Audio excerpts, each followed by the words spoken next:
While I was setting the table at Thanksgiving, my wife's dad recorded a video of me and posted it on Facebook with the caption, "Look at this failure. He was always a servant." My wife and her siblings laughed. I got angry and left. The next day, my wife's mother wrote, "Why can't I withdraw $2,000 from your account?" Without thinking twice, I exploded in, "Look, I'm not saying I expected a parade when I walked into the Carter household that Thanksgiving, but maybe, just maybe, a simple hey, thanks for showing up would have been nice." Instead, I got what I always got. Absolutely nothing, except a side eye from my mother-in-law, Evelyn, and a grunt from Harold, my father-in-law, who was already 3 beers deep and it wasn't even noon yet. Classic Harold. The man treated Bud Light like it was some kind of performance-enhancing drug for being a terrible human being. Sabrina, my lovely wife of 6 years, was sprawled across the couch like a cat that had just conquered a sunbeam.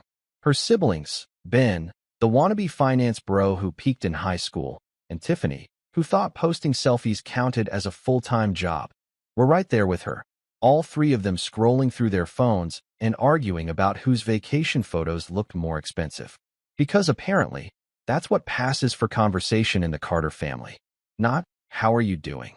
or "What's new in your life?" but "Look at my rented yacht, peasants." Meanwhile, I was in the kitchen doing what I did best in this family, everything. I'm talking full Thanksgiving spread here, people. Turkey that I'd been brining since Tuesday, mashed potatoes from scratch because God forbid we use the instant stuff, green bean casserole with those crispy onions on top, sweet potato pie, cranberry sauce, the whole 9 yards. And who was helping me? Nobody.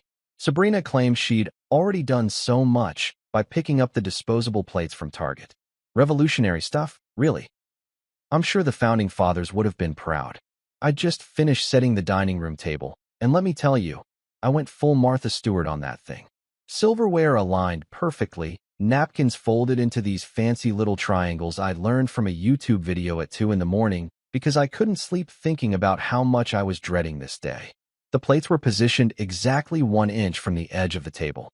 Everything looked Instagram-worthy, which was ironic considering nobody in this family would thank me. They'd just photograph it and claim they did it themselves. That's when Harold decided to make his directorial debut. I heard him before I saw him, his footsteps heavy and uneven. That telltale sign that beer number 3 had fully kicked in. I looked up and there he was, phone out.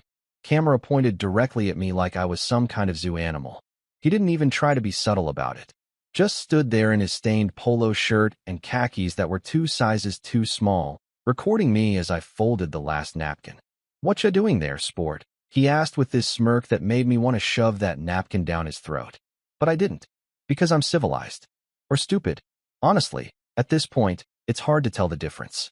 "Just finishing up the table, Harold," I said, keeping my voice level and my face neutral. I'd learned years ago that showing any emotion around these people was like throwing chum in shark-infested waters. He chuckled, that wheezy, beer-soaked laugh that made him sound like a broken lawnmower. "Always so busy, aren't ya? Always working, working, working." He said it like it was an insult, like having a work ethic was some kind of character flaw.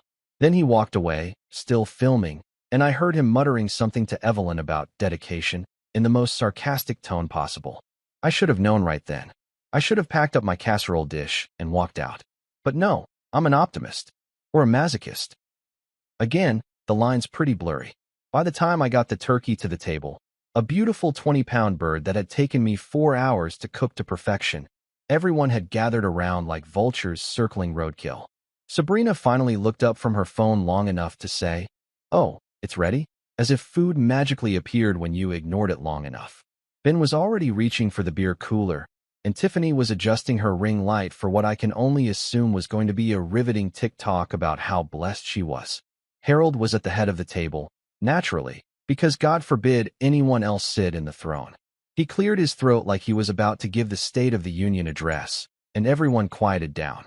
I thought maybe, just maybe, he was going to say grace or thank me for the meal, or literally anything that resembled human decency. Instead, he held up his phone and said, "Y'all gotta see this. Just posted it on Facebook." My stomach dropped. I knew. I just knew. He turned his phone around, and there I was on his Facebook feed, folding napkins in real time. looking like some kind of domestic servant. But it wasn't the video that made my blood run cold. It was the caption underneath. Look at this failure. He was always a servant. The table erupted in laughter. Not polite chuckles or awkward giggles, but full-on, doubled over, tears streaming down faces laughter. Ben slapped the table so hard the silverware jumped. Tiffany was wheezing. Even Evelyn, who usually pretended to have some semblance of class, was covering her mouth to hide her smile. And Sabrina, my wife, the woman who promised to love and cherish me through sickness and health, for better or worse. She was laughing hardest of all. "Oh my God, Dad, you didn't," she managed to say between gasps. "I did," Harold said proudly, like he'd just cured cancer instead of publicly humiliating his son-in-law on social media. Ben wiped his eyes and looked at me with this condescending grin. "Hey, you missed a spot, Jeeves." Jeeves, like I was some kind of butler. Like I hadn't just spent the last 12 hours preparing a feast for these ungrateful parasites. The table erupted in laughter again, and something inside me just snapped. Not in a dramatic, explosive way. More like a quiet click, like a lock finally turning after years of being jammed. I stood up slowly, carefully, making sure not to knock over any of the dishes I'd so meticulously prepared. Everyone was still laughing, too caught up in their own hilarity to notice that I wasn't. I grabbed my jacket from the back of my chair, and that's when Sabrina finally looked up. "Where are you going?" she asked, confused, like I was the one being unreasonable. I didn't answer. I just smiled, this calm, peaceful smile that probably made me look absolutely insane, and walked toward the door. No dramatic speech. No flipping the table or throwing dishes. Just a man quietly reclaiming his dignity one step at a time. Even though there was still mashed potato residue on my sleeve from where Tiffany had accidentally bumped into me earlier. As I reached the front door, I heard Harold call out, "Come on, sport, it was just a joke. Don't be so sensitive." I paused with my hand on the doorknob, turned around one last time, and looked at every single one of them. Sabrina looked annoyed. Ben looked amused. Tiffany was already back on her phone. Harold and Evelyn were exchanging glances like I was the problem. "Enjoy your turkey," I said quietly. Then I walked out, closing the door behind me with a soft click that somehow felt louder than slamming it ever could have. The November air hit my face like a wake-up call, cold and sharp and honest. I stood on that porch for a moment, breathing it in, feeling lighter than I had in years despite the weight of what I'd just walked away from. Somewhere behind me, I could hear muffled laughter still echoing through the walls. Let them laugh, I thought. Let them eat their turkey and take their pictures and post their little updates about how perfect their lives are. I was done being the punchline to their joke. I was done being the servant in someone else's story. I walked to my car, got in, and drove away from that house, leaving behind 6 years of mashed potatoes, folded napkins, and the last shred of respect I had for the Carter family. And I didn't look back once. I woke up the next morning on Derek's couch feeling like I'd been hit by a truck, then reversed over for good measure, and maybe run over one more time, just for fun. My neck was bent at an angle that definitely wasn't approved by any chiropractor. My back was screaming obscenities at me, and there was a mysterious stain on the couch cushion that I was choosing to ignore for the sake of my mental health. Derek's place was your classic bachelor pad. Empty pizza boxes stacked like modern art.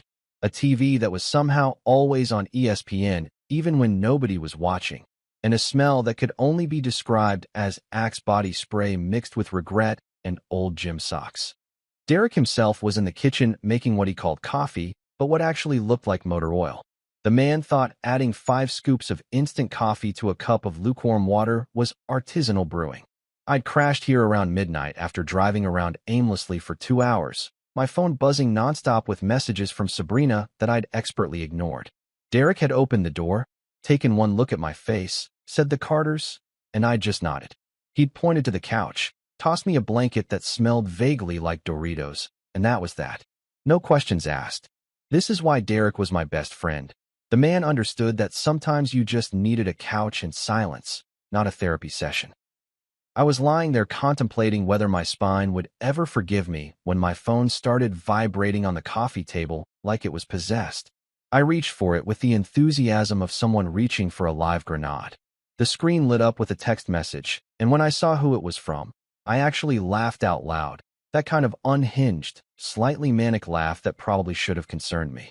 It was from Evelyn, Sabrina's mom.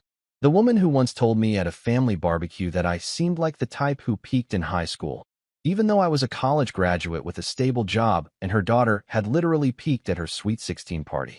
The message read, "Why can't I withdraw $2,000 from your account?" I stared at that text for a solid 30 seconds, my brain trying to process the sheer audacity. Not "good morning." Not "is everything okay after yesterday?" Not even a "sorry my husband publicly humiliated you on Facebook and called you a failure." Nope. Just straight to "why can't I steal your money?" Excuse me? Excuse me? I sat up so fast that my back made a cracking sound that would have made a chiropractor weep. Derek looked over from the kitchen, spatula in hand, eggs burning behind him. "You good, man?" he asked. "Dude," I said, holding up my phone like it was evidence in a trial. "My mother-in-law just texted me asking why she can't withdraw $2,000 from my account." Derek's jaw dropped. The spatula fell to the floor. The eggs were definitely on fire now. "I'm sorry, what? Like, from your account? Your money?" "Apparently I've been promoted from family servant to family ATM," I said, scrolling through my phone. "And now the ATM has technical difficulties, so she's filing a complaint." That's when I noticed there were more messages. 7, to be exact. All from various members of the Carter clan, all with variations of the same theme. "What's wrong with the account? Did you change something? This is really inconvenient." Not one single message about Thanksgiving. Not one apology.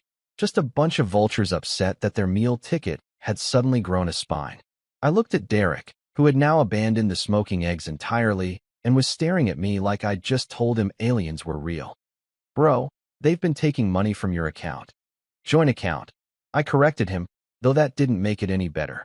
"Sabrina convinced me to open it 2 years ago. Said it would make bills easier. Said it showed I trusted her family." I laughed bitterly. Turns out trust meant giving them unlimited access to my checking account like it was a community piggy bank. Derek shook his head slowly. "That's insane, man. That's genuinely insane." And you know what? He was right. It was insane. But somehow, in the moment when Sabrina had suggested it, sitting in her parents' living room with everyone nodding encouragingly like I was joining a cult, it had seemed reasonable. They'd made it sound like this was what families did. Like I was being difficult by hesitating. Like my reluctance to merge my finances with people who thought I was a failure was somehow proof that I didn't love Sabrina enough. Well, congratulations to the Carter family. You played yourself. I opened my banking app with hands that were surprisingly steady. No shaking, no hesitation. Just pure, crystallized clarity. I navigated to the joint account, the one that I'd been funding for 2 years while apparently everyone else had been treating it like an all-you-can-eat buffet. The balance was lower than I remembered. Significantly lower. I started scrolling through the transaction history, and oh boy, was that a journey. There were withdrawals I definitely didn't make. A $500 charge at some boutique in downtown that I'd never heard of. Multiple $200 ATM withdrawals. A $350 charge at a steakhouse the same week I'd eaten ramen for 4 days straight because I was saving money. These people had been living large on my dime while I'd been budgeting like I was preparing for the apocalypse. "Those absolute parasites," I muttered, my thumb scrolling faster and faster. Derek had moved to sit next to me, abandoning the kitchen entirely. The smoke alarm was going off now, but neither of us cared. "How much have they taken?"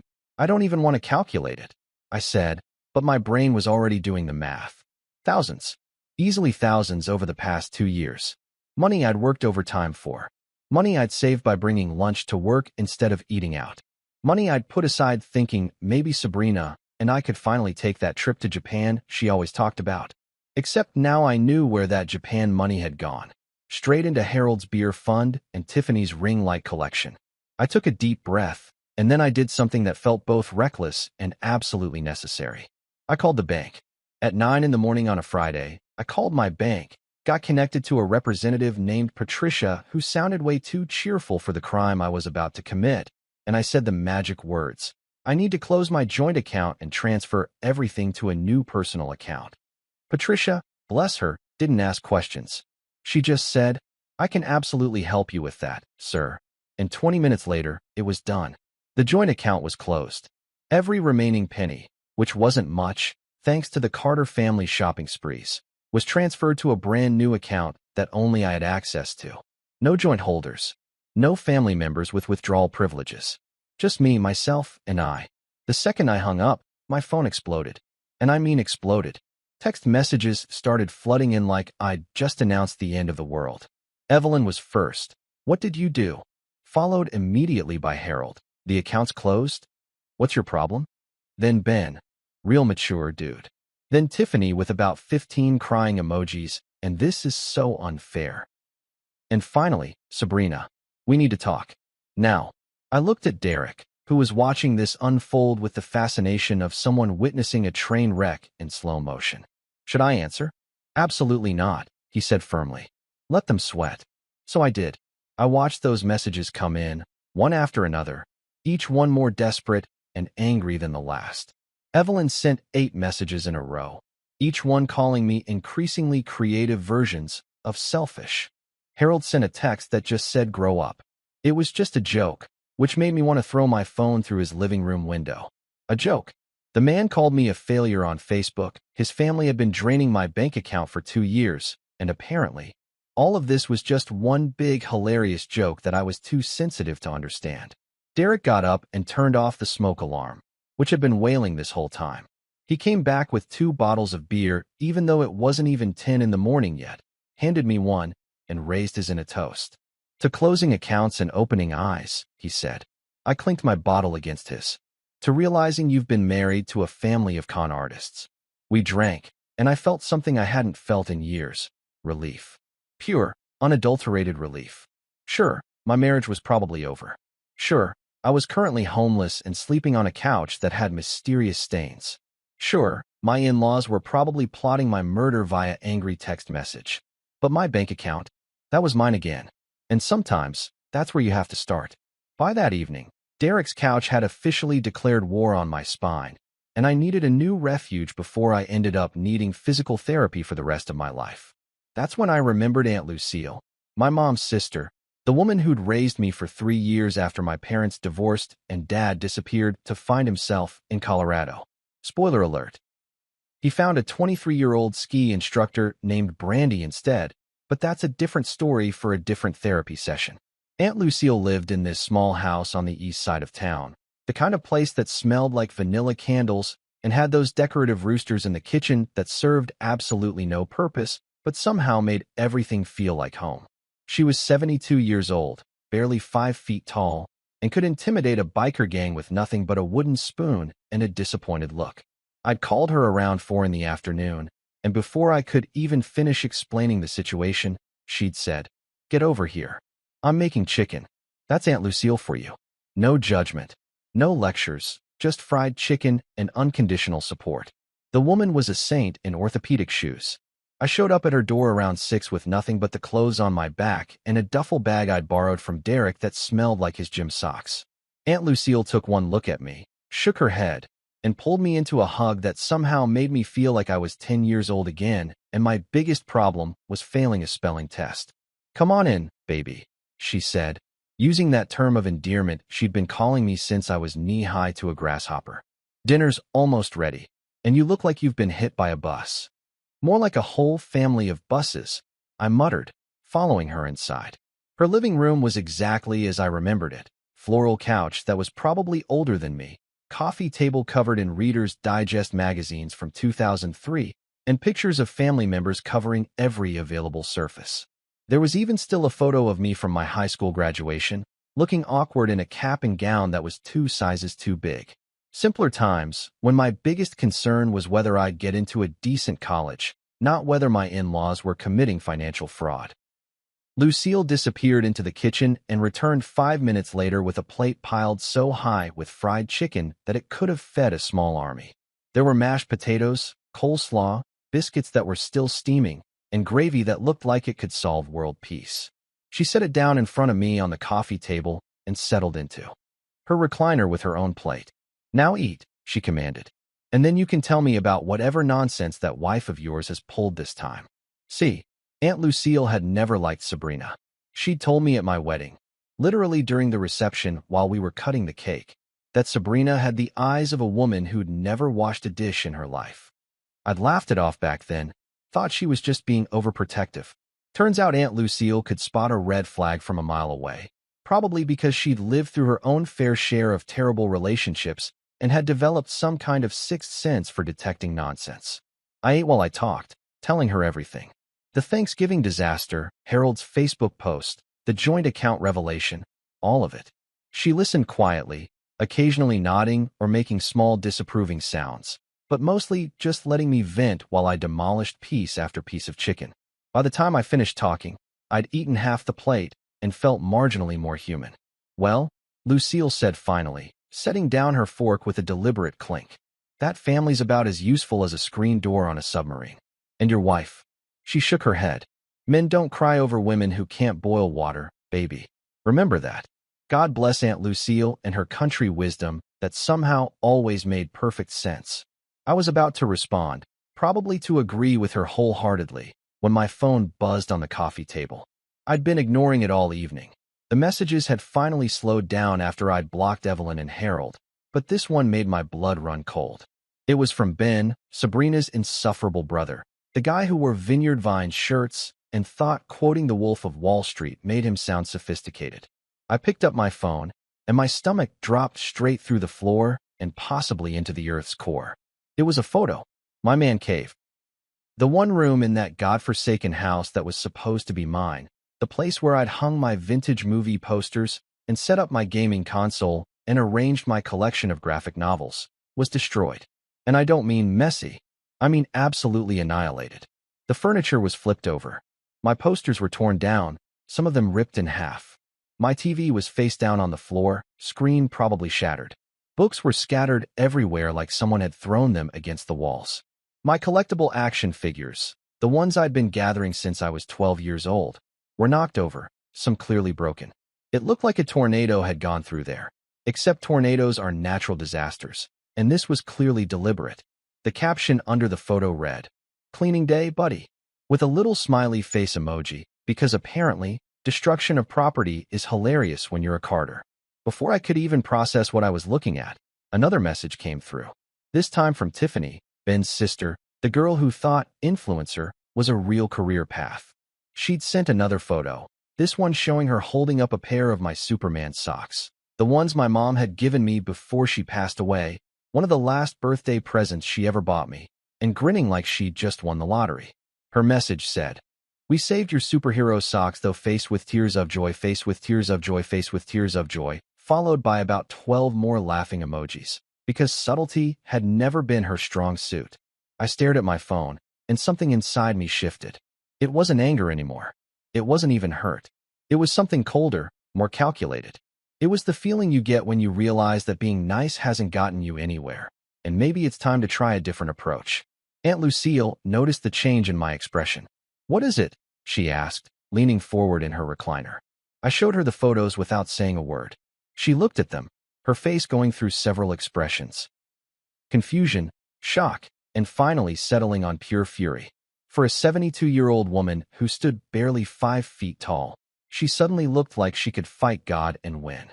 "Those absolute hooligans," she hissed. "That's destruction of property. That's illegal, baby. You could call the cops right now." I could. She was right. I absolutely could call the police and report this. But looking at those photos, at Ben's smug caption and Tiffany's mocking message, I realized something. The cops would slap them with maybe a misdemeanor, maybe a fine. They'd get a stern talking to and walk away thinking they'd won because they'd gotten under my skin. No, that wasn't enough. Not even close. I set my phone down on the coffee table, face up so I could still see those photos, and I looked at Aunt Lucille. She must have seen something in my expression because her eyes widened slightly. "What are you thinking?" she asked carefully. "I'm thinking," I said slowly, my voice calm and steady in a way that surprised even me, "that I've been playing defense this whole time. I've been taking hits, absorbing insults, letting them treat me like garbage because I thought that's what you do when you love someone. You take it. You endure. You turn the other cheek. And now," Lucille prompted. I picked up another piece of chicken, took a bite, and smiled. Not a happy smile. Not even a particularly nice smile. It was the kind of smile that probably should have come with a warning label. "Now," I said. "Now it's war." Aunt Lucille studied me for a long moment, then slowly nodded. "Good. Those people have had it coming for a long time. Just promise me one thing. What's that? She pointed her fork at me like a weapon. Promise me you'll do it smart. Don't get yourself arrested or do anything stupid, but make them regret ever treating you like dirt. I raised my glass of sweet tea and a toast. Aunt Lucille, I promise you, when I'm done, the Carter family is going to wish they'd never met me. She clinked her glass against mine. That's my boy. I spent the rest of the evening plotting, planning, and eating the best fried chicken I'd had in years.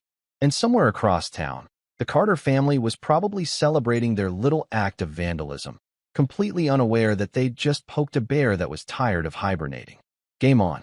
The next morning, I woke up in Aunt Lucille's guest room, which was essentially a museum dedicated to the 1980s, complete with floral wallpaper and a bedspread that looked like it had survived several decades of questionable decorating choices, with a mission. A clear, focused, absolutely not going to end well for the Carters' mission. I needed my stuff.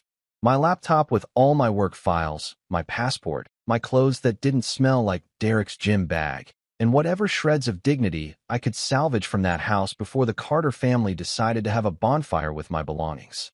But there was no way in hell I was going back there myself. That would be walking straight into an ambush, and I'd watched enough action movies to know that the guy who walks into enemy territory alone usually ends up in a body bag, or at least severely inconvenienced. So I called the only person I knew who was both related to the Carters and somehow hadn't inherited their DNA-level dysfunction, my cousin Logan. Logan was Evelyn's nephew from her sister's side, which technically made him Sabrina's cousin too, but he'd always been more my friend than theirs. Probably because he was the only person in that family tree who didn't need a trust fund and a therapist to have a functional personality. The guy worked as a contractor, drove a beat-up Ford F-150 that had seen better decades, and had this remarkable ability to see through people's garbage behavior without needing a PhD in psychology. I called him around 8 in the morning, knowing he'd be up because construction guys operate on a schedule that makes roosters look lazy. He answered on the second ring. "Please tell me you finally left that circus," were his first words. No hello, no good morning. Just straight to the point. That's why I liked Logan better, I said, sitting up in bed and wincing as my back reminded me that I was 32 and sleeping on couches and guest beds for 3 days straight. I left. They destroyed my man cave, and now I need someone to go get my stuff before they decide to sell it on Craigslist or use it for target practice. There was a pause. They destroyed your man cave? Like, how destroyed are we talking? Like Hurricane Katrina met a frat party and they both decided to take out their issues on my stuff. Logan let out a low whistle. Man, that family just keeps getting classier. Yeah, I'll go. Give me an hour. I've got some supplies to pick up anyway, and honestly, I've been waiting for an excuse to tell Harold what I think of him. Logan, I appreciate the support, but maybe don't start World War III in the living room. No promises, he said cheerfully and hung up. An hour and 15 minutes later, Logan operated on what I called contractor time, which meant whenever I get there, my phone rang. I'd been helping Aunt Lucille organize her spice cabinet, which was a journey through expired seasonings dating back to the Clinton administration when Logan's name popped up on my screen. That bad? I answered. Dude. Logan's voice had that quality that meant he was either really angry or really impressed, possibly both. I've seen crime scenes that looked more respectful than your room. What did you do to these people? Kill their dog? Insult their mother? Exist. Mostly the last one, I said, abandoning the paprika from 1997. Were you able to grab anything? Yeah, I got your laptop. Found it shoved in a closet, by the way, which is weird. Your passport was in the nightstand, still there, thank God. Grabbed some clothes, your toothbrush, that framed photo of your mom you kept on the dresser. Oh, and I found your backup hard drive under the bed. Did you know about that hiding spot? Yeah, I put it there specifically because I didn't trust anyone in that house. Guess I was right. Guess you were. I heard some rustling on his end, the sound of boxes being moved. But here's the thing that's really messed up. They opened your safe. My blood went cold. They what? Your safe? The one in the closet. It's been pried open. Like, someone literally took a crowbar to it. The door's hanging off, and whatever was in there is gone. I sat down on Aunt Lucille's couch, my legs suddenly feeling like they couldn't support my weight. The safe. I'd kept important documents in there, birth certificate, social security card, the title to my car, some savings bonds my grandmother had given me before she died. Not to mention about $800 in emergency cash that I'd been saving for. Well, for emergencies. Which apparently now included my own family robbing me blind. Everything? I asked, my voice barely above a whisper. Everything. It's completely empty. I'm sorry, man. Aunt Lucille, who had excellent hearing for someone her age, appeared in the doorway with a look that could melt steel. They broke into his safe? She mouthed. I nodded, and she threw her dish towel down like she was challenging someone to a duel. Logan, I said, trying to keep my voice steady. Can you take pictures of everything? The man cave, the safe, all of it. And then get out of there before someone comes home. Way ahead of you. Already took about 40 photos. And don't worry, I'm grabbing the rest of your stuff now. Your comic books are mostly intact, by the way. Some of the bags are torn, but the comics themselves look okay. Oh, and I found your grandmother's quilt in the garage. It's dirty but not damaged. My grandmother's quilt. The one she'd made by hand over the course of 2 years, every stitch representing hours of love and care. They'd thrown it in the garage like it was trash. I felt something in my chest tighten, that specific kind of pain that comes from realizing the people you thought were family never actually cared about you at all. Thanks, Logan, I managed to say. Seriously, I owe you. You don't owe me anything, man. This is what family's supposed to do. Actual family, not those vultures you married into. I'm packing up the truck now. Where do you want me to drop this stuff? I gave him Aunt Lucille's address, and he promised to be there within the hour. True to his word, 55 minutes later, his truck pulled up in front of the house, bed loaded with boxes and trash bags full of my salvage belongings. He looked tired and angry, his usual easygoing expression replaced with something harder. We unloaded everything into Lucille's garage, which she'd cleared out specifically for this purpose. As we worked, Logan filled me in on the details I didn't want to hear but needed to know. Sabrina wasn't there, he said, carrying a box of books. But Tiffany was. She saw me and tried to act all innocent, like, oh hey Logan, what are you doing here? I told her I was getting your stuff before you called the cops. That shut her up real quick. Did she say anything else? Just that you were overreacting and that it was just stuff. I told her that just stuff included breaking and entering and theft, and suddenly she remembered she had somewhere to be. He shook his head. That whole family's delusional, man. They genuinely think they did nothing wrong. We finished unloading, and Logan stuck around for a beer and some of Lucille's leftover chicken. We sat in the backyard, the afternoon sun warm on our faces, and for a moment, everything felt almost normal. Then my phone rang. Evelyn's name flashed on the screen. Logan saw it and raised his eyebrows. You gonna answer that? I stared at the phone, watching it vibrate in my hand. Part of me wanted to ignore it, to let it go to voicemail and deal with whatever crisis she was manufacturing later. But curiosity got the better of me. I answered. Hello. He's a monster. Evelyn's voice came through the speaker, high-pitched and hysterical. She was crying. That theatrical kind of crying that sounded more like a performance than genuine emotion. Harold told everyone at the club that you needed a lesson in humility. He said you were getting too big for your britches and that someone had to take you down a peg. I looked at Logan, who could clearly hear every word. He made a jerking-off motion with his hand, and I had to bite my lip to keep from laughing. A lesson in humility, I repeated flatly. Right? By stealing from me, destroying my property, and publicly humiliating me. That's some lesson. You don't understand, she wailed. He's drinking so much now. He's telling everyone you're the reason our family is falling apart. People are asking questions about the Facebook post, and he's embarrassed. He's embarrassed, I said, letting the words hang in the air. He's embarrassed. Lady, I just got demoted from husband to unpaid butler to accused thief. And your husband is embarrassed? Don't you talk to me like that. I'm still your mother-in-law. For now, I said quietly, and the line went dead. I set my phone down and looked at Logan, who was grinning like he'd just witnessed the best show on earth. Aunt Lucille had appeared at the back door, clearly having heard everything. Well, she said, hands on her hips. Sounds like Harold's chickens are coming home to roost. I leaned back in my chair and stared up at the sky, watching clouds drift by in shapes that probably meant something if you believed in that kind of thing. Somewhere across town, Harold was probably 3 drinks deep, spinning stories to his golf buddies about how his son-in-law was the problem. Evelyn was probably crying into her wine glass. The Carter family machine was breaking down, and I hadn't even really started yet. You know what the crazy thing is? I said to no one in particular. I actually believed they cared about me. For 6 years, I convinced myself that family meant something to them. Logan crushed his beer can and tossed it into the recycling bin with perfect accuracy. Some people don't deserve families, man. They just collect people and use them up until there's nothing left. He was right. And as I sat there in Aunt Lucille's backyard, surrounded by boxes of my salvaged life, I made myself a promise. I was done being used. The Carters wanted to teach me a lesson in humility? Fine. I'd teach them one in consequences. The next few days passed in this weird limbo where I existed somewhere between recently liberated and probably should see a therapist. I'd set up camp in Aunt Lucille's guest room, surrounded by boxes of my salvaged belongings, and spent most of my time alternating between working remotely on my laptop and staring at the ceiling wondering how my life had turned into a daytime soap opera. Except soap operas had better writing and the villains were usually more subtle.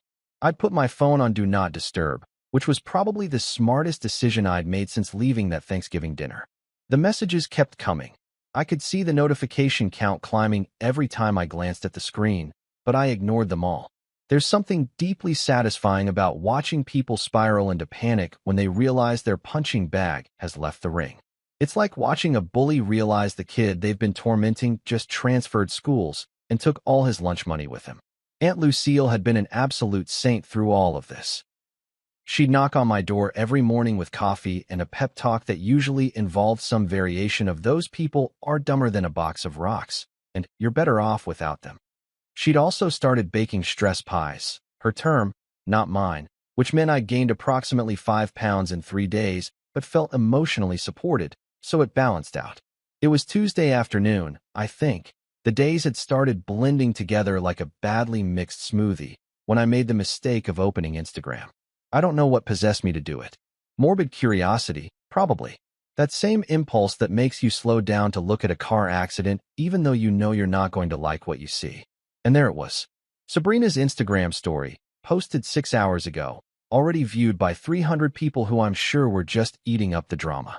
She was at some upscale wine bar downtown, the kind of place that charges $18 for a glass of Pinot Grigio and calls it rustic, holding a champagne flute and smiling like she'd just won the lottery.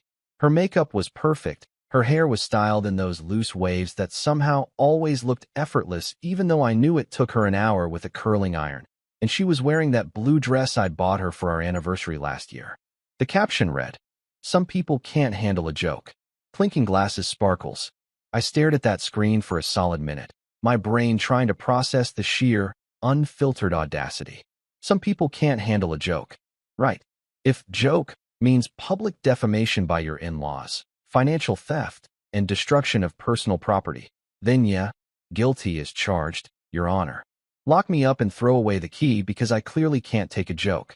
The comments section was even better, and by better, I mean absolutely infuriating. Her friends were all there with their supportive little emoji-filled messages. "You're glowing queen. His loss." Men are so sensitive these days, faced with rolling eyes. One person even wrote, "You deserve better than someone who can't laugh at themselves." And I genuinely wondered if these people had suffered some kind of mass head injury that affected their ability to understand basic human decency. But here's what really got me. Not a single person in those comments knew the full story. They saw Sabrina's carefully curated narrative, the wronged wife whose husband couldn't take a harmless family joke, and they bought it wholesale. Nobody asked questions. Nobody said, "Hey, maybe there's more to this story." They just lined up to validate her victim complex like she was handing out free designer handbags. I closed Instagram before I did something stupid like leave a comment explaining exactly what their queen and her family had been up to. That's what they wanted, a reaction, a public meltdown they could screenshot and share around. Well, tough luck. I'd already given the Carter family 6 years of reactions. They weren't getting another one. I was about to toss my phone aside and maybe stress-eat another piece of Aunt Lucille's pecan pie when my email notification pinged. Usually, I ignored those too, mostly just spam from retailers I'd bought from once 3 years ago, but this one caught my attention because the subject line read, "Checking in." The sender was Richard Morrison, Harold's boss. I sat up so fast I nearly gave myself whiplash. Richard Morrison was the regional director at the investment firm where Harold worked, and I'd met him exactly twice. Once at the company holiday party where Harold had introduced me as my daughter's husband, like I didn't have a name, and once at some charity golf tournament where Harold had spent 4 hours trying to impress him while I carried his clubs like a caddy. Morrison had seemed nice enough both times. One of those professional executive types who wore expensive suits and remembered everyone's names and made you feel like you were the most important person in the room, even when you weren't. I opened the email with hands that were suddenly shaking slightly. "Hi there." It began, casual and friendly in that way that successful business people have perfected. "I hope this message finds you well. I came across a video that Harold posted on Facebook last week, and I wanted to reach out personally to check if everything is okay." The caption seemed concerning. "If you ever need someone to talk to, or if there's anything I can do to help, please don't hesitate to reach out. I know workplace dynamics can sometimes spill over into personal lives, and I want to make sure everyone in our extended company family is doing all right. Best regards, Richard Morrison." I read it 3 times, just to make sure I wasn't hallucinating. Harold's boss, his boss, had seen the video. The one where Harold filmed me setting the table and called me a failure. The one where he'd publicly humiliated me for the entertainment of his Facebook friends. And not only had Morrison seen it, but he'd found it concerning enough to email me personally. Oh, this was beautiful. This was poetry. This was karma arriving via corporate email with perfect grammar and professional courtesy. I called Logan immediately. He answered on the first ring, probably because he could sense when drama was about to unfold. The man had instincts. "Please tell me you've got good news," he said by way of greeting. I could hear power tools in the background. He was clearly on a job site. "Harold's boss saw the video," I said, unable to keep the grin out of my voice. He emailed me asking if I'm okay. There was a pause, then Logan started laughing. Not a polite chuckle, but a full-on, gasping for air belly laugh that probably made his co-workers think he'd lost his mind. "You're kidding. Please tell me you're not kidding." "Dead serious." Morrison, that's his boss, sent me this super professional, super concerned email about the concerning caption and offered to help if I need anything. "Oh man," Logan wheezed between laughs. "Harold's probably crapping his pants right now. You know how paranoid he is about his job. He talks about Morrison like the guy's his dad or something." He was right. Harold was obsessed with impressing Richard Morrison. He'd spent years trying to climb the corporate ladder at that firm, networking and schmoozing and playing golf with people he probably didn't even like. The last thing he'd want is for his boss to think he was some kind of family tyrant who publicly humiliated people for fun. I spent the next 10 minutes crafting a response to Morrison's email. It needed to be perfect, professional but honest, concerned but not overdramatic. I went through about 15 drafts before settling on something that essentially said, "Thank you for reaching out. The situation has been difficult, but I'm managing. I appreciate your concern and your professionalism." With just enough subtext to suggest that yes, Harold's behavior had been as inappropriate as it looked.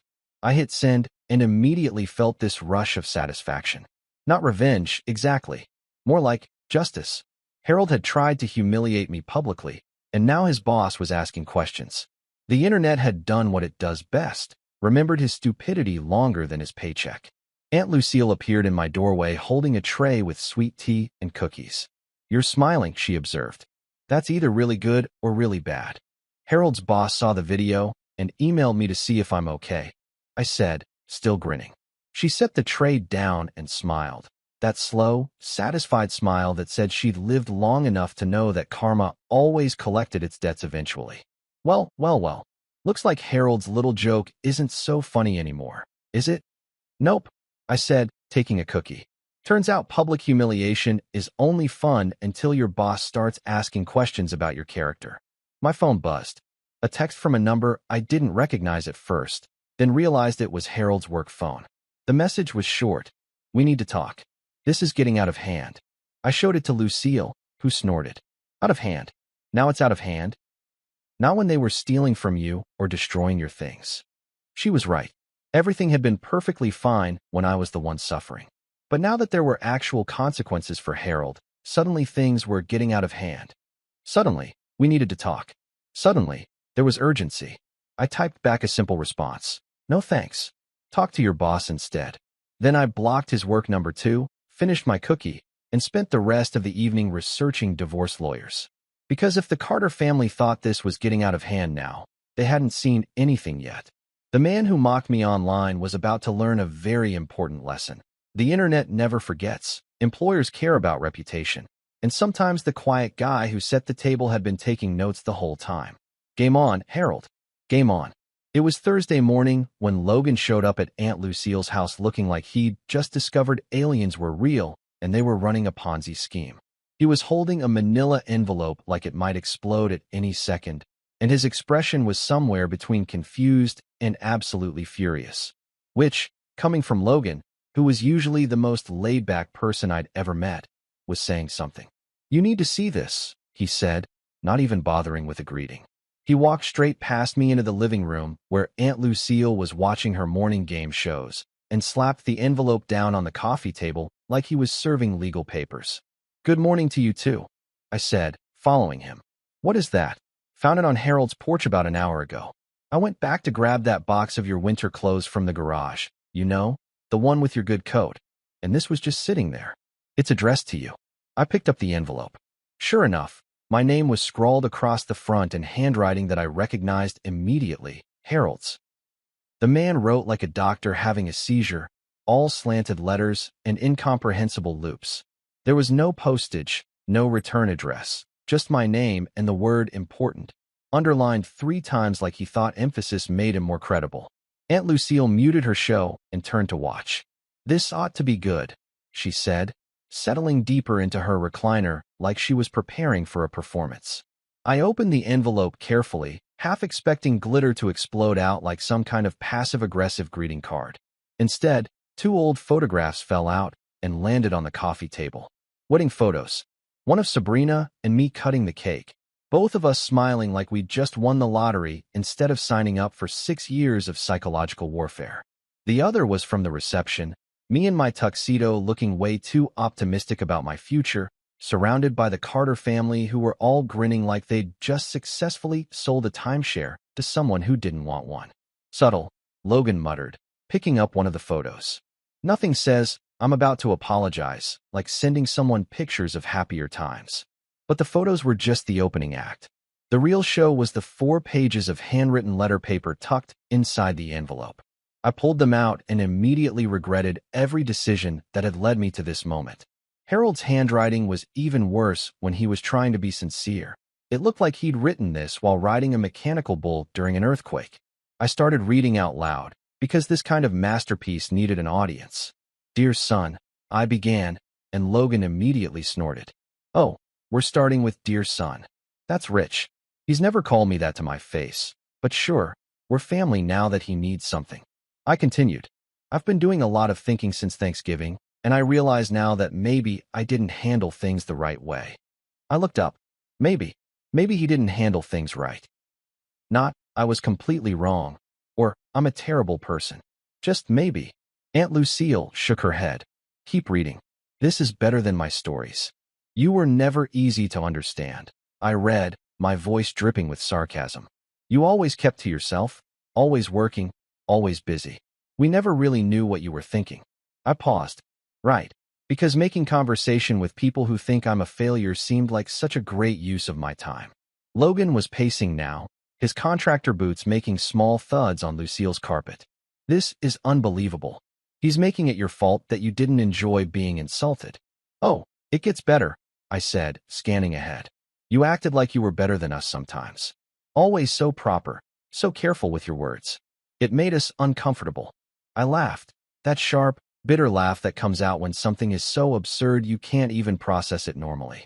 I acted better than them. I acted better. I was literally their servant. I cooked their meals. I cleaned up after them. I let them drain my bank account. How exactly was I acting superior? By using complete sentences? Maybe by not committing fraud?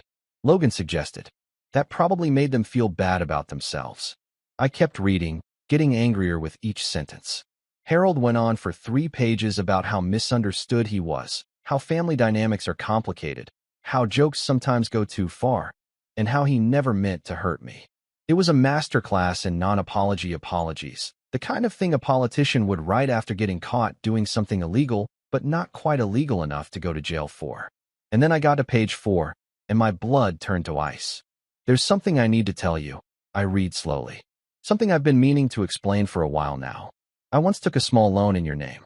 Just a small one, to help with some business expenses. I planned to pay it off before you noticed. I thought I was protecting the family, protecting Sabrina's future. But things got complicated and... He what? Logan shouted, startling Aunt Lucille so badly she nearly dropped her coffee mug. I couldn't speak. I just stared at that sentence, reading it over and over like maybe I'd misunderstood, like maybe Harold had written, I once took a small loan application, or I once thought about taking a loan, but no. There it was, in black and white, written in his terrible handwriting. He'd taken out a loan in my name. Identity theft. Fraud.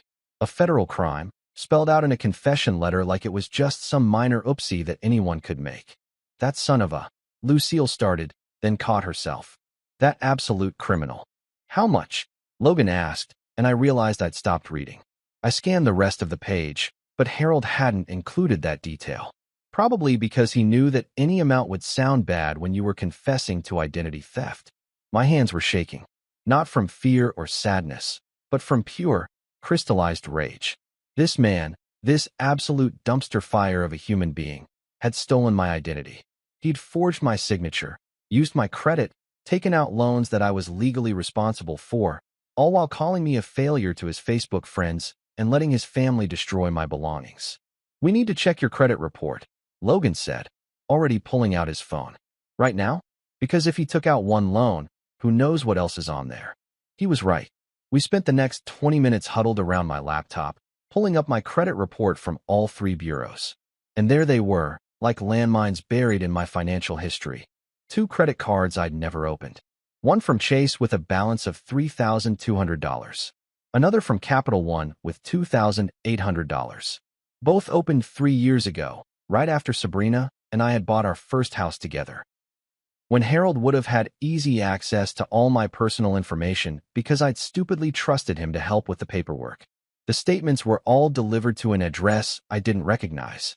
Minimum payments had been made sporadically, just enough to keep them from defaulting, but not enough to actually pay them down. My credit score had taken a hit. Not enough to ruin me, but enough to matter. Enough to affect interest rates on future loans. Enough to show up on background checks. Enough to prove that Harold had been systematically stealing from me for years. Logan was staring at the screen like he'd just witnessed a murder. $3,600 in interest and fees, he said, pointing at the numbers. That's what he's cost you in interest alone, not counting the actual balances.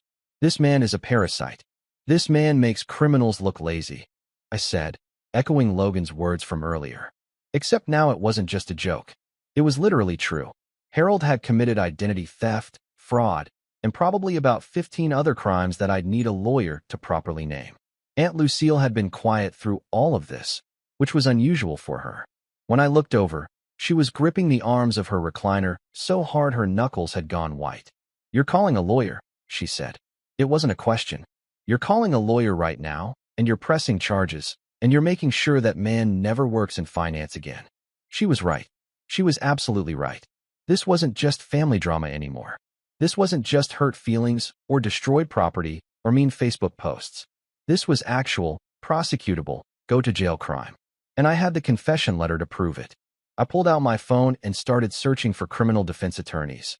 Or wait, I wasn't the one who needed defending. I needed a lawyer who specialized in identity theft and fraud. Someone who could look at Harold's letter and my credit report and see what I saw. A clear-cut case of financial abuse. I know a guy, Logan said, reading my mind. My buddy Jake's brother is a lawyer. Does a lot of white-collar crime stuff. He helped my uncle when his business partner embezzled money. I can call him right now if you want. Call him, I said, staring at Harold's letter spread out on the coffee table like evidence at a crime scene. Because that's what it was now. Evidence. Harold had been so confident in his manipulation, so sure that I'd read his letter and feel sorry for him and let it all slide, that he'd literally confessed to multiple felonies in writing. The man didn't just insult me. He robbed me with a smile and called it protecting the family. He turned me into his personal credit mule, ran up thousands in debt, trashed my credit score, and then had the audacity to write me a letter acting like he was the victim of circumstances. Well, Harold, I thought, carefully folding the letter back up and placing it in the envelope. Let's see how victimized you feel when a prosecutor reads this. Logan was already on the phone, explaining the situation to his contact in rapid-fire sentences punctuated by increasingly creative curse words. Aunt Lucille had gotten up and started stress baking again. I could hear her banging around in the kitchen, muttering things about jail and common decency and people like that. I sat there on the couch, holding Harold's confession letter, and smiled. Not because any of this was funny, but because for the first time since Thanksgiving, I wasn't just reacting. I was acting, and Harold Carter was about to learn that some jokes have punchlines that involve federal prosecutors. Logan's lawyer friend, a guy named Marcus Chun who looked way too young to be handling felony cases, but apparently had a conviction rate that made prosecutors nervous, told me it would take a few days to file the initial paperwork. Something about gathering evidence and building an airtight case and a bunch of other legal jargon that basically translated to Harold screwed, but Rome wasn't burned in a day. So I was sitting in Aunt Lucille's living room that Friday afternoon, eating leftover meatloaf and trying not to check my phone every 5 minutes, when Evelyn decided to make her grand reappearance in my life. The text came through around 3 o'clock, right when I was starting to think maybe the Carter family had finally gotten the hint that I wanted absolutely nothing to do with them. But no, that would have required self-awareness and basic pattern recognition, two things the Carters had in shorter supply than common sense. There's something in your old room you should see. That was it. No context, no explanation, no, hey, sorry, my husband committed multiple felonies against you. Just a cryptic message that sounded like the opening line of a horror movie where the protagonist does something stupid and ends up regretting it for the remaining 90 minutes. I stared at that text for a solid minute, my brain going through all the possible scenarios. This was obviously a trap. It had to be. Evelyn was probably sitting in that house right now with Sabrina and Harold, all of them gathered around like a villain committee, planning what fresh hell they could unleash if I was dumb enough to show up. Maybe they'd set up cameras to film me breaking in. Maybe they'd hidden something incriminating in the room and were planning to call the cops. Maybe they just wanted another chance to insult me to my face because the Facebook post wasn't satisfying enough. Absolutely not, Logan said when I showed him the message. He was sprawled in Lucille's recliner, his work boots leaving tiny dirt marks on the footrest that Lucille would definitely make him vacuum later. That's bait, man. That's the textbook definition of bait. They want you to come over so they can pull some kind of setup. He was right. Every rational part of my brain was screaming, don't do it. You idiot. It's a trap. Have you learned nothing from the past 2 weeks? But there was this other part, the part that had been married to this family for 6 years and unfortunately knew how they operated. That was curious. Because Evelyn didn't do vague. The woman could turn a simple grocery list into a 3-act play with commentary. If she was being mysterious, it meant she either wanted something or she'd found something she didn't know how to handle. I'm not going, I said firmly. But, Logan groaned. Oh no, I know that but. That's the but that leads to bad decisions and uncomfortable situations. But maybe you could go check it out? I finished, giving him my most convincing smile. Just a quick in and out. See what she's talking about. If it's nothing, we ignore it. If it's something, it's probably something terrible that will make you even angrier than you already are, Logan pointed out. But he was already standing up, grabbing his keys from the coffee table. Fine. But if they try to film me or set me up or do anything weird, I'm out. And you owe me, like, 50 beers for this. Deal, I said, watching him head for the door. And Logan, be careful. These people are clearly capable of anything. He left, and I spent the next 45 minutes pacing around Aunt Lucille's house like an expectant father in a sitcom. Lucille tried to distract me with stories about her bridge club drama. Apparently someone named Gladys had accused someone named Margaret of cheating, which had split the entire club into warring factions, but I couldn't focus. My mind was running through every possible scenario, each one worse than the last. When Logan finally called, I answered before the first ring finished. What did you find? Dude. His voice had that quality again, that mix of disbelief and fury that I was getting way too familiar with. You need to sit down for this. I was already sitting, but I gripped the arm of the couch anyway. Just tell me. I found a shoebox. Under the bed in your old room. Pushed way back in the corner like someone was trying to hide it. Evelyn wasn't there. She left it on the porch and took off before I showed up, which is suspicious as hell, but the box was right where she said it would be. What's in it?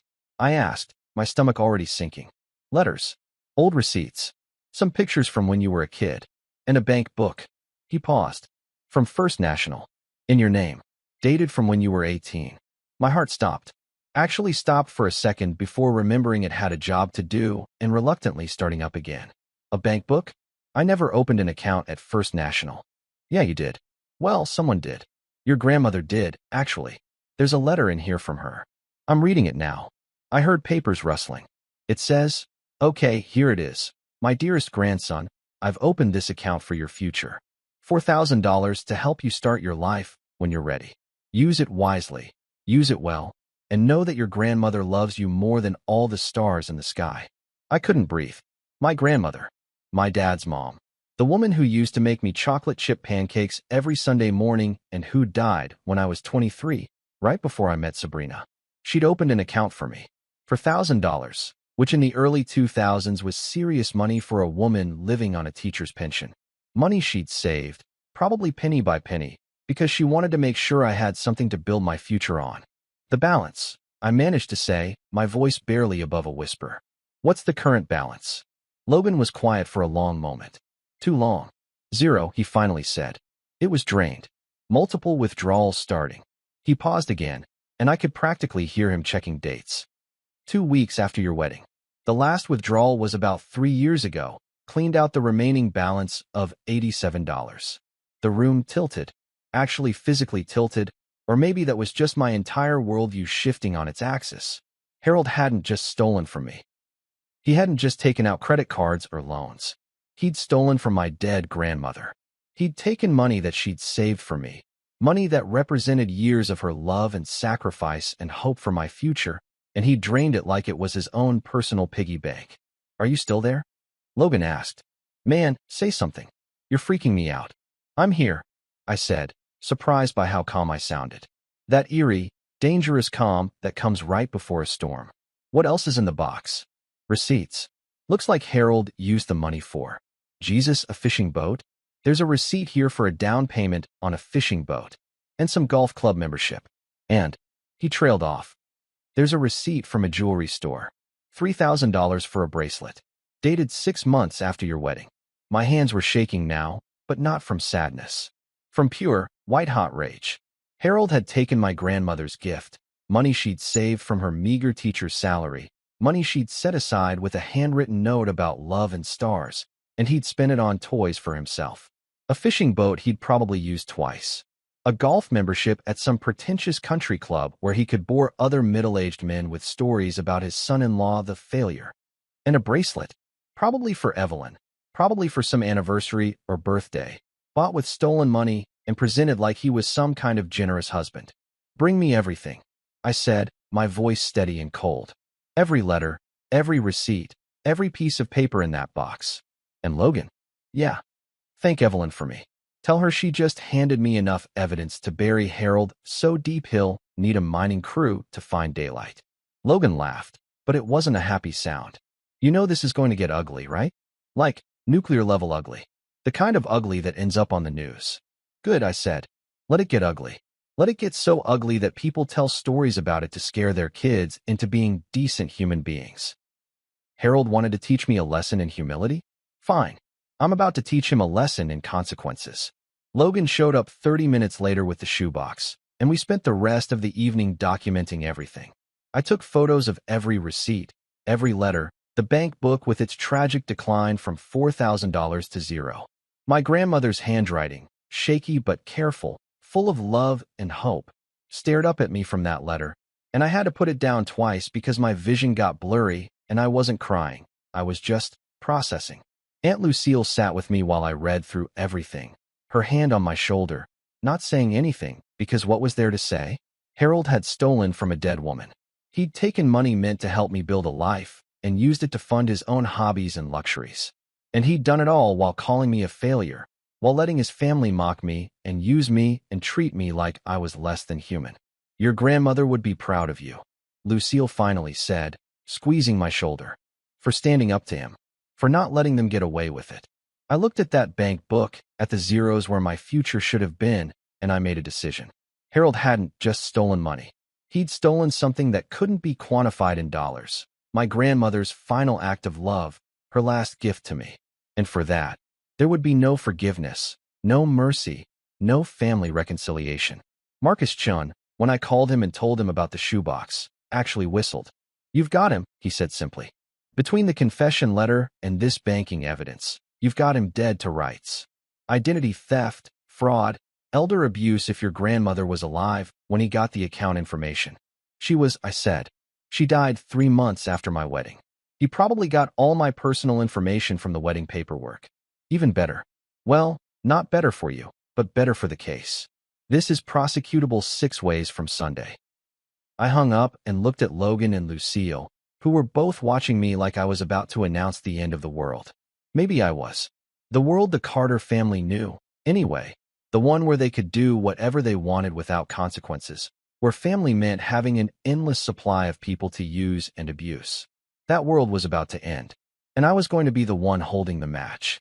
Marcus Chin's office was located in one of those renovated downtown buildings that used to be a warehouse or a factory or something equally industrial before someone with too much money and a vision decided it needed exposed brick and floor-to-ceiling windows. The kind of place where you half expected to see a startup founder walking around with a laptop and a kombucha talking about disrupting the sandwich industry. But instead of tech bros, the building housed law offices, accounting firms, and a coffee shop on the first floor that charged $9 for a latte and called it artisanal. I showed up on Monday morning carrying a folder that was basically my life's worst hits compilation. Harold's confession letter, the credit reports showing the fraudulent accounts, bank statements, receipts from the shoebox, and my grandmother's letter that I'd carefully placed in a plastic sleeve because I couldn't handle the idea of anything happening to it. Logan had offered to come with me for moral support, but I told him he'd done enough. The man had already spent more time dealing with my in-laws' criminal activity than any reasonable person should have to, and he had actual paying jobs to get to. Marcus met me in the lobby, and I immediately understood why Logan had recommended him. The guy looked like he was maybe 30, dressed in a suit that probably cost more than my car payment, and had this energy about him like he'd already won the case before it even started. He shook my hand with the grip of someone who lifted weights for fun and led me up to his office on the 3rd floor. "Coffee," he offered, gesturing to a fancy machine in the corner that looked like it required a PhD to operate. Fair warning, it's basically rocket fuel. My paralegal says I'm single-handedly keeping the local cardiologist in business. "I'll take my chances," I said, because at this point, a heart attack seemed like a minor inconvenience compared to everything else I was dealing with. He made us both coffee, which was, as advertised, strong enough to wake the dead, and we settled into the chairs around his desk. The office was exactly what you'd expect from a successful young lawyer. Diplomas on the wall, law books that probably cost more than my college textbooks, a photo of him shaking hands with someone important at some event, and absolutely zero personal touches that might make him seem human. It was an office designed to say, "I will destroy your enemies and bill you appropriately for it." I laid out everything on his desk like I was presenting evidence at a trial, which I guess I kind of was. Marcus picked up each document carefully, his expression shifting from professional interest to genuine shock as he read through Harold's confession letter. "He actually wrote this down," Marcus said, not quite a question.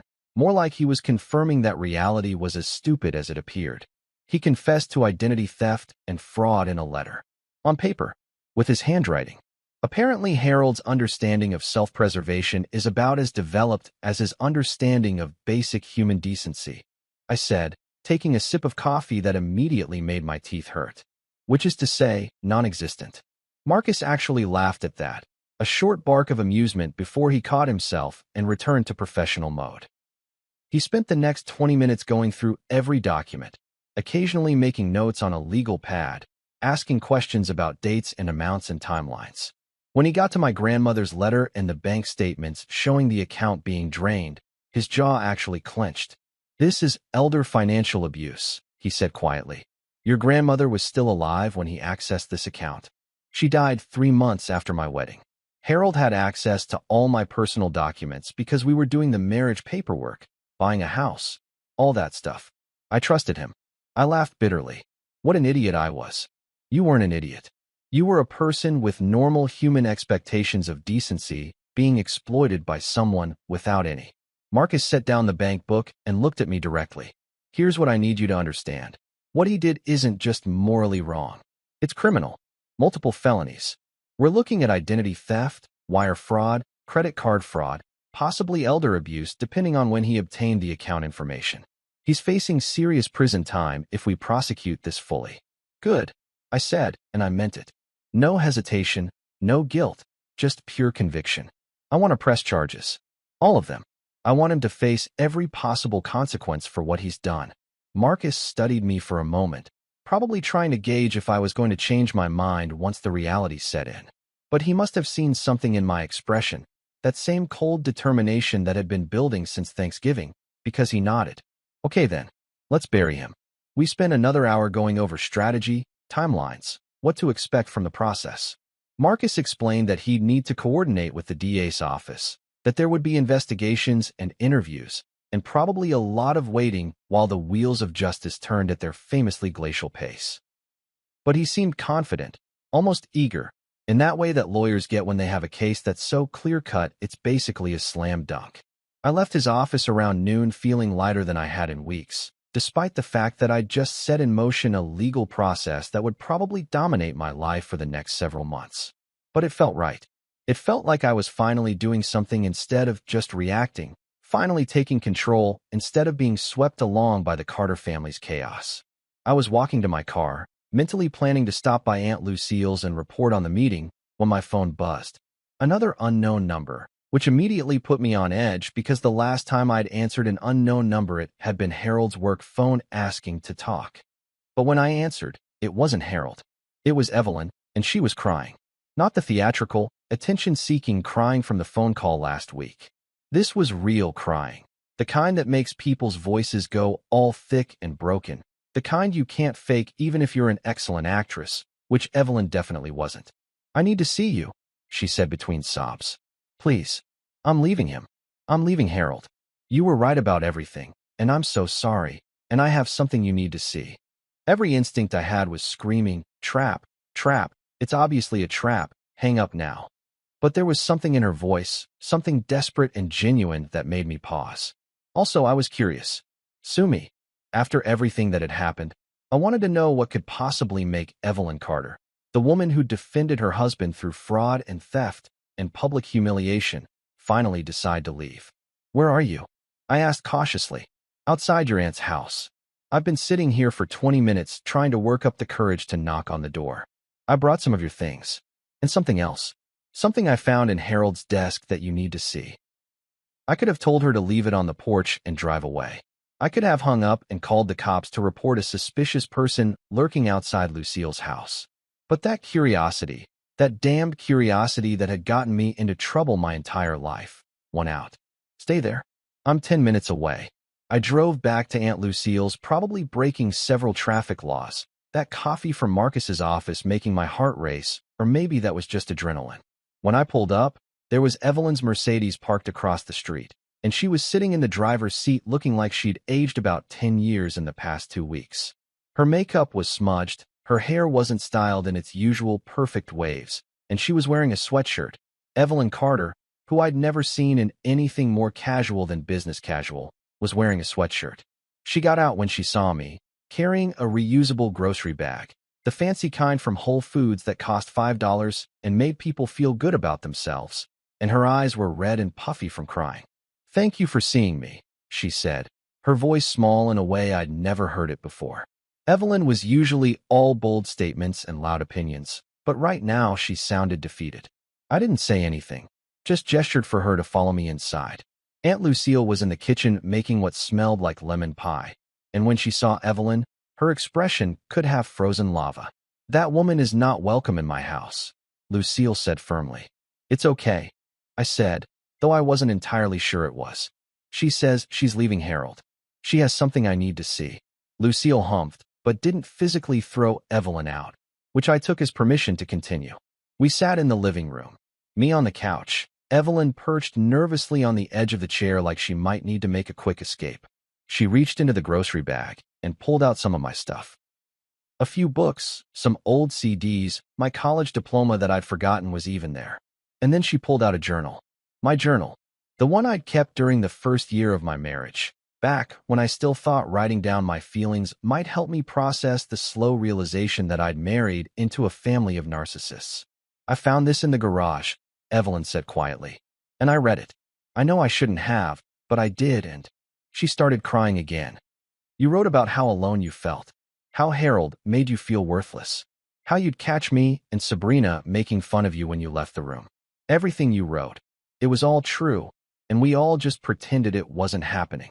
I took the journal from her hands, feeling weird about someone reading my private thoughts, but also feeling vindicated in a strange way. Harold lied to all of us. Evelyn continued. He told me you were fine with lending him money. He said you'd given permission for those credit cards. He said the Facebook post was something you'd laughed about, but it was all lies. She looked up at me with eyes full of tears and what might have been genuine remorse. He even borrowed money from my relatives using your name. Told my brother you needed a loan for a business investment. My brother gave him $15,000 thinking he was helping you. $15,000. On top of everything else. The number just kept growing. I'm leaving him, Evelyn said again. I filed for separation this morning. I wanted you to know that, and I wanted to give you this journal back, and I wanted to say I'm sorry. I know it doesn't fix anything, but I'm sorry. I looked at her. This woman who'd called me selfish, who'd tried to withdraw money from my account, who defended her husband through everything, and I felt nothing. No anger, no satisfaction, no sympathy, just exhaustion. You made your bed, I said, repeating the same words she'd once told me when I'd complained about Harold's behavior. Good luck lying in it. Her face crumpled, but I didn't feel bad. I stood up, gestured toward the door, and watched her leave with her empty grocery bag and her regrets. Aunt Lucille appeared from the kitchen with a slice of lemon pie. You handled that well, she said, handing me the plate. Did I? Better than she deserved. Lucille sat down next to me. You gave her the same grace. She gave you, which is to say, none at all. I ate my pie and read through my old journal, remembering the man who'd written those entries. The guy who genuinely believed love could fix everything, who'd thought if he just tried harder, was more patient, more understanding, that eventually the Carter family would accept him. That guy was gone. And honestly, good riddance. You know that feeling when you watch a Jenga tower finally collapse after someone's been pulling pieces out recklessly for an hour? That satisfying moment when physics and consequences finally catch up with hubris and stupidity? That's exactly what watching the Carter family implode felt like, except instead of wooden blocks, it was their entire lives crashing down, and instead of feeling bad about it, I was sitting front row with popcorn. It started the following Tuesday, exactly 1 week after my meeting with Marcus Chen. I was at Aunt Lucille's house working remotely. My boss had been incredibly understanding about the whole my in-laws committed multiple felonies against me situation and had let me work from home indefinitely. When Logan called with news that was so good I almost didn't believe it. Harold's been fired, he said without preamble, and I could hear the grin in his voice even through the phone. I nearly dropped my coffee mug. What? When? How do you know? My buddy Dave works in the same building. He said security escorted Harold out this morning with a box of his stuff. Apparently, the company launched an internal investigation after your lawyer contacted them about the fraud, and they found some other inconsistencies in Harold's expense reports. Dude's been padding his business expenses for years. Of course he had. Because why commit one type of fraud when you could commit multiple types and really go for the gold? Harold had apparently been billing personal expenses to the company. Fancy dinners with Evelyn that he claimed were client meetings, golf trips that were definitely not business-related. Even that fishing boat purchase had somehow been partially expensed as team-building equipment. The man had turned fraud into a lifestyle brand. They're not just firing him, Logan continued. They're pursuing their own charges. Corporate fraud, embezzlement, the whole 9 yards. Richard Morrison apparently told the board that Harold had compromised the integrity of the organization, which is corporate speak for, this guy's a criminal and we want nothing to do with him. I leaned back in my chair and smiled at the ceiling. Harold had spent years obsessing over his reputation at that firm, networking and schmoozing and playing golf with people he probably hated, all to climb that corporate ladder. And now he'd been thrown off it so hard, he'd probably left a crater. The same man who'd called me a failure on Facebook was now unemployed, under investigation, and probably unhireable in his industry. Karma didn't just come knocking. It kicked down the door and brought receipts. But wait, as they say in those late-night infomercials, there's more. 2 days later, Tiffany, Sabrina's sister, the self-proclaimed influencer who'd mocked me with my Superman socks, discovered that actions have consequences in the form of credit card applications.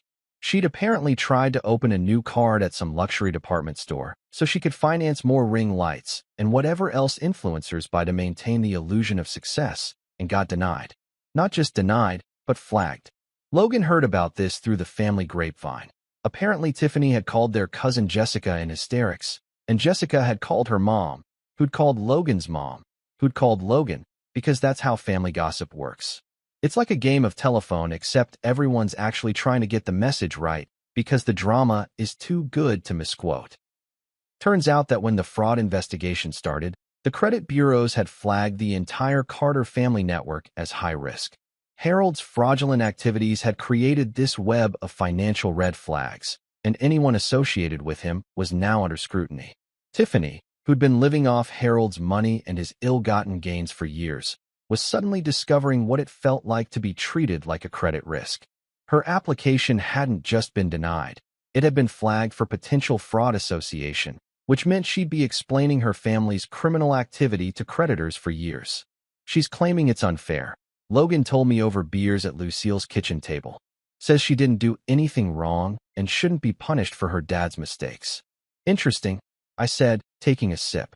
So when she destroyed my stuff and mocked me, that was hilarious. But when she faces consequences for being part of a family that committed fraud, suddenly fairness matters. Exactly. Logan clinked his bottle against mine. Welcome to consequences, Tiffany. Population you. And then there was Sabrina, my soon-to-be ex-wife, the woman who'd laughed when her father called me a failure, who'd sat there drinking champagne and posting about people who can't take a joke, while her family systematically destroyed everything I owned. She'd gone completely dark on social media. No Instagram stories about how blessed she was. No Facebook posts about living her best life. No TikTok videos with whatever song was trending that week. Her accounts were still up. I checked, because I'm petty and I wanted to see, but they'd been radio silent for over a week. The woman who documented every meal and every outfit and every thought that passed through her head had suddenly discovered the value of privacy right around the time her father got arrested. Because yes, Harold had been arrested. Marcus had called me Wednesday afternoon with that particular piece of good news. The DA had moved faster than expected, probably because the case was so clear-cut a law school dropout could have prosecuted it. Harold had been charged with identity theft, wire fraud, credit card fraud, and embezzlement from his former employer. He'd been released on bail. Apparently, Evelyn had posted it using money from her own family, which had to sting, but the damage was done. His mugshot was public record. His name was in the local news. The man who'd been so concerned about his reputation had become the cautionary tale people would tell at dinner parties about why you should run background checks on your in-laws. I spent that entire week gathering documents like I was preparing for the trial of the century, even though Marcus said we probably wouldn't even need to go to trial. The evidence was overwhelming. The confession letter alone was damning enough, but I wanted everything organized, categorized, and ready. Call it petty, call it excessive, call it whatever you want. I called it insurance. I created a folder on my laptop titled, "You Don't Own Me Anymore," which I thought was appropriately dramatic and also accurate.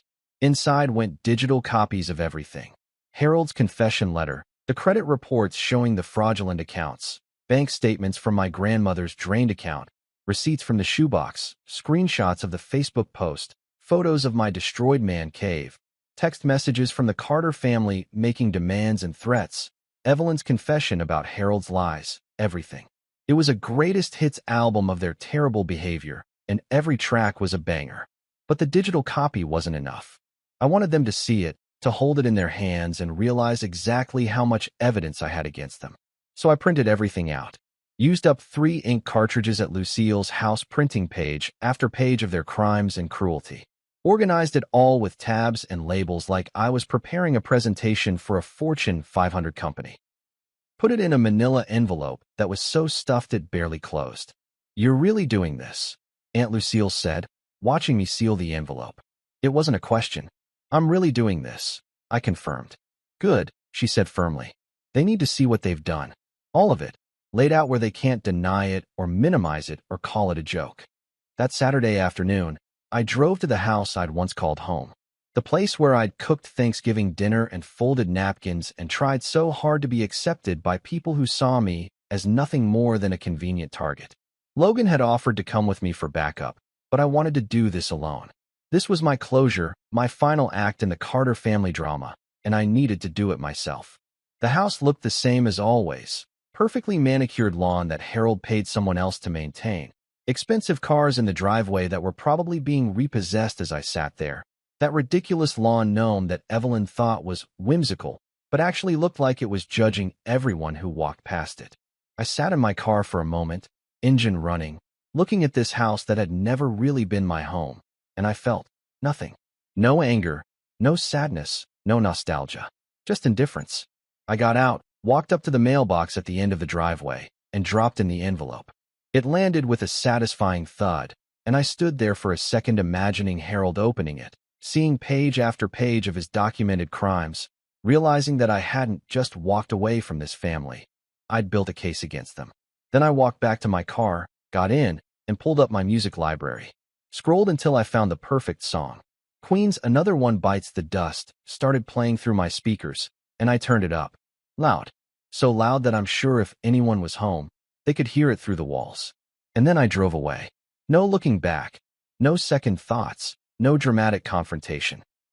Just me, driving away from that house for the last time, with Freddie Mercury singing about dust, and I was grinning like an absolute lunatic because it was perfect.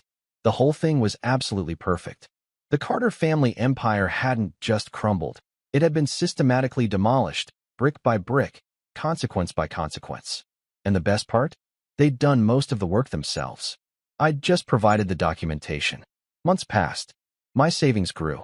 I landed a new job managing logistics at a small firm run by people who didn't film their employees folding napkins. Revolutionary concept, I know. Then one random Tuesday, Ben texted, "Dad's drinking. Mom left. Sis disappeared. Guess you were right." I stared at that message for exactly 3 seconds before typing back. I usually am. Then I blocked him. Felt good. Felt really good, actually. Aunt Lucille and Logan insisted I stay until I was ready to move out, which turned into 4 months of the best homemade cooking and unconditional support a guy could ask for. Eventually, I got my own apartment by the river, quiet, sunny, with a kitchen where nobody filmed me working or stole my grandmother's money. Every morning now, I make coffee in my own place, sit by the window watching the water, and whisper Harold's words back to myself. Look at this failure. He was always a servant. Then I laugh. Because yeah, I was a servant, to people who didn't deserve it. But the servant retired, built his own kingdom, and left the Carters exactly where they belonged, in the dust.